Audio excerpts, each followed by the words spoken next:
This year, unfortunately, we started out very, very high for this area command, for Southeast Area Command. At one point, we were in excess of 100% increase over this time, or the previous time, the year prior. We're starting to see that trend go the other way.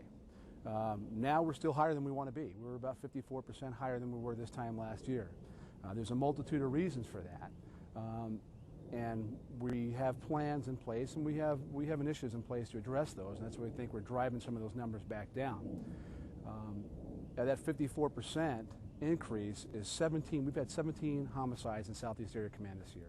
Some of those events were multiple victims: suicide, homicide, domestic related. Those are hard for us to get our hands around, because you're dealing with human emotion, relationships, things that the police officer on the street doesn't have an immediate impact on all the time, other than public awareness and education, things that we have now that we continue to try to work through.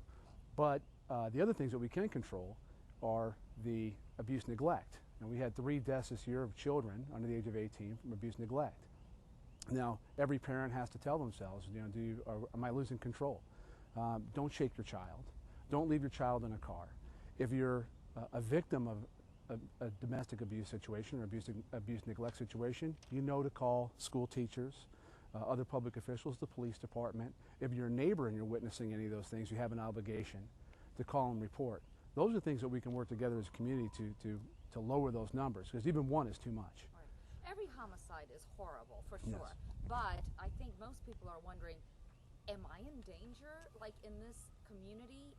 Should I be worried about gang activity? If it's a one-on-one thing, if it's a child, parent, if it's a husband-wife deal, they're not so worried. But if it's some gang activity where I could be a random victim, I'm worried. Well, this year in Southeast Area Command, 3 of our homicides were believed to be gang-related. Those folks, there's no information that we had at all that they were not stranger-related. In other words, the average citizen going about their daily business, there's no indication to us at all that they've been the victim of an arbitrary act of gang violence. We haven't seen that here. We've seen relationships that we've established between the suspects and or the victims. So as far as our everyday fear of being an average person growing up, I grew up here in Las Vegas. I've been here for almost 30 years. And I have the same fears and concerns, and I raised my family here too, as you do.